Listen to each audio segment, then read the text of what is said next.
Vinland saga season 2 एक flop है। Season आया और सीजन चला भी गया, but most of the audience को ये सीजन बिल्कुल भी अच्छा नहीं लगा। Does that make ketchup?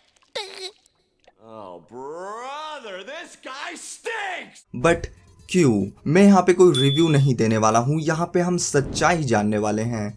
क्योंकि विनलैंड सागा सीजन 1 जो कि था one of the most watched anime 2019 का, great art style, phenomenal animation, fight sequence, interesting characters, लेकिन जो सीजन 2 है वो इतना पॉपुलर नहीं हुआ। सीजन 2 को लोगों ने ऐसे इग्नोर किया जैसे तुम्हारी क्रश तुम्हारे इंस्टा डीएम को देख के करती है। अच्छा है मैं अंधा हूं। बहुत से लोगों को ये जो सीजन 2 है वो बोरिंग और स्लो लगा।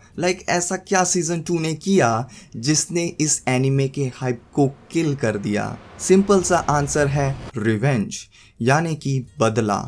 हम सबको रिवेंज स्टोरीज पसंद है और जो पुराना विनलैंड सागा सीजन 1 था वो भी इसी पे बेस्ड है। थॉरफिन जिसको लेना है अपने पापा का रिवेंज और उसका जो गोल है वो है टू किल आस्केलैंड। नाउ ये टाइप की जो स्टोरी है वो सबको अपील करती है। पर्सनली जब सीजन 1 के 4 एपिसोड एक साथ रिलीज हुए थे, मुझे याद है वो चौथा एपिसोड देखकर मैं फैन हो गया था इस एनिमे का और मैं वेट नहीं कर पा रहा था नए एपिसोड के लिए। हर एपिसोड के साथ थॉरफिन बड़ा हो रहा था, स्टोरी प्रोग्रेस हो रही थी और ये जो एनिमे था वो था अबाउट वाइकिंग्स।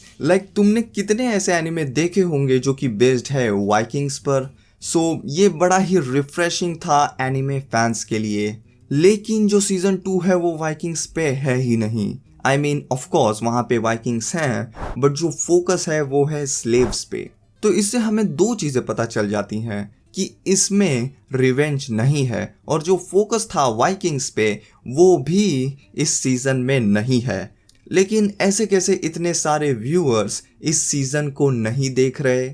और यहाँ पे मैं सिर्फ व्यूअर्स की बात नहीं कर रहा जिन्होंने इस सीजन को ड्रॉप किया है। जो इसका स्टूडियो था विच स्टूडियो, उन्होंने सीजन 1 के बाद इस सीरीज को ड्रॉप कर दिया था। और विच स्टूडियो को तो तुम जानते ही हो, जिन्होंने एनिमेट किया था one of the greatest anime attack on Titan. Now तुम लोग बोलोगे कि हाँ ये स्टूडियो चेंज की ही वजह से होगा, मापा हमेशा एनिमे को बर्बाद करता है।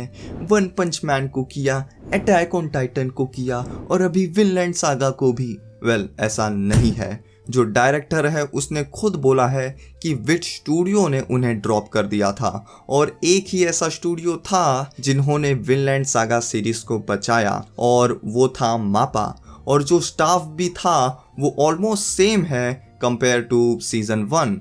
तो ये बात तो पता चल जाता है कि स्टूडियो चेंज की वजह से प्रॉब्लम नहीं हुआ है। तो प्रॉब्लम क्या है? The problem is you, the audience. Let me explain.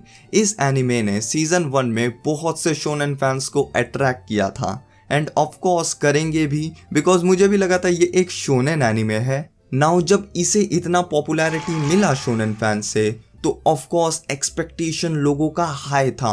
उन्हें लगा कि और ब्लडी फाइट्स होने वाले हैं, लेकिन वैसा नहीं हुआ। इंस्टेड हमें एक ऐसा थॉरफिन मिला जिसे फाइट ही नहीं करना है, वॉर ही नहीं लड़ना है।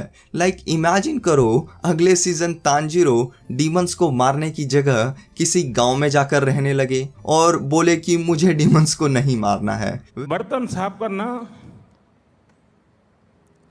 पानी भरना। वैसा ही कुछ हुआ है विनलैंड सागा सीजन 2 के साथ। लेकिन जो सीजन 2 है विनलैंड सागा का वो सही में अब एक सेनिन सीरीज जैसा लग रहा है। नाउ बहुत से शोनेन फैंस इस सीरीज को ड्रॉप करेंगे, उनमें से कुछ स्टिल कंटिन्यू करेंगे और जो सेनिन फैंस हैं वो तो ये सीरीज को देखेंगे ही। टू बी ऑनेस्ट मेरे बहुत से फ्रेंड्स हैं जो कि सही में सेनिन फैंस हैं और वो तो डायरेक्ट ही मांगा पढ़ते हैं। Vinland saga is a great series.